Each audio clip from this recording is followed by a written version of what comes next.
Қазақстан темір жол ұлттық компания акционерлік қоғамы үздік өнер тапқыш және жаңашыл идеялардың авторы атанған жас темір жолшыларды марапаттады.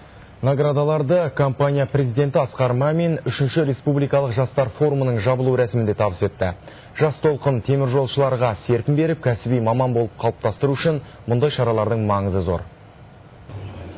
Жаңалықтарын жар салып, жүзден жүйрік атану жас толқын мамандарға қанат бітірері сөзсіз. Бастаушы темір жолшыларды қияға жетелейтінді осындай игі шаралар. Сондықтан жобаның маңызы зор дейді компания басшылығы. Биыл 100-ден астам түрлі жобалар 120 сарапшының сүзгісінен өтті. Олардың 40 шақтысы инфрақұрылым, техникалық және әлеуметтік идея ретінде көрмеге қойылса, ең үздік 5 жоба жоғары бағаланды. Жастар еліміздің болашағы. Жастардың жас теміржолшылардың дамуы мен кәсіби өсуі Қазақстан темір жол компаниясының басты назарында.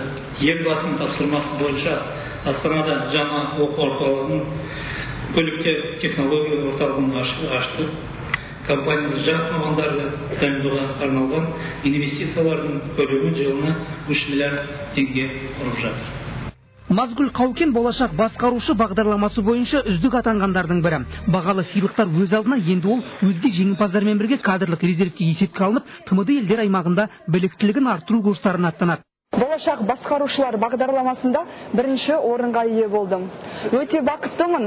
Енді алда осы компаниямызға еңбегімізді тигізіп, үлкен маман ретінде өзімді болашақта көремін.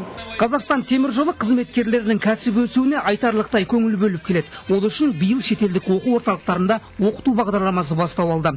Сөйтіп 2020 жылға дейін 6,5 мың темір жолшы біліктілігін арттырмақ. Ал форумның жұмыс шеңберінде соңғы жылда 250-ден астам жобалар сараптан өтті. Олардың 5-еуі инновациялық деп танылып, өндіріске енгізу үшін компания тарапынан қолдау тапты.